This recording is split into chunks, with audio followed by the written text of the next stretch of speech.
A day in a life as a Baycom student na patay na bata. So, ayan. Kung makikita niyo, naglalagay ako ng mga sunblock at mga kung kinemirit dyan sa mukha ko. So, ayan. Pahirapan po tayo maglagay ng kilay kasi hindi naman ako mahilig mag-makeup. And nahihirapan akong ipantay yung kilay ko. So, next is blush on naman. So, kung maglagay po ako ng blush on is light lang talaga.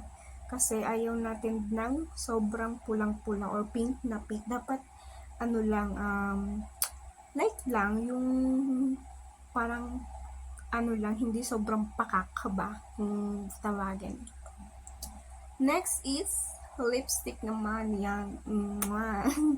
Ang lipstick na ginamit ko po dyan is O2OM21. So, ayan, check natin kung babagay ba sa ating outfit ngayon. O, yan. Isang blend pa. Mabilis lang po itong mag-blend. Tapos, long-lasting siya. Ayan, o. Pakit muna, o. So, next is tapos na tayo. Tapos, ayan. Lalabas na tayo. So, sa labas namin, sa may bandang eskinita, mayroong mga batang naglalaro. Pinanood ko muna sila habang inaantay yung aking sundo.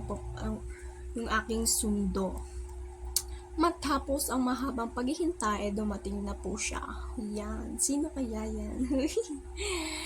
Ayan, papunta na tayo ng LU, guys. Ayan, pakit muna yan si Bebe mo. At dahil hindi nga kumpleto ang pagpunta mo ng LU kung hindi traffic sa may bandang stoplight or sa may sambat. Yan. So, nakarating na nga tayo sa may gate ng LU sa Laguna Sports Complex. Yan, sa loob po na nandyan po ang LU, nasa pinakadulo. At kung nag-aaral ka sa LU, alam mo na sobrang haba ng lakarin na to dyan. Kaya naman mapapa-tricycle ka talaga. Dito yung field na yan, sobrang ganda na. Kasama nasa loob din yan ng sports complex. Madalas yung field na yan is nandyan yung mga naglalaro ng baseball or football. Ayan, madalas sila dyan. Tapos sa kabilang side naman is ayan yung oval or takbuhan. May field dyan ng takbuhan. Ayan. Dami tumatakbo dyan pagka umaga at hapon.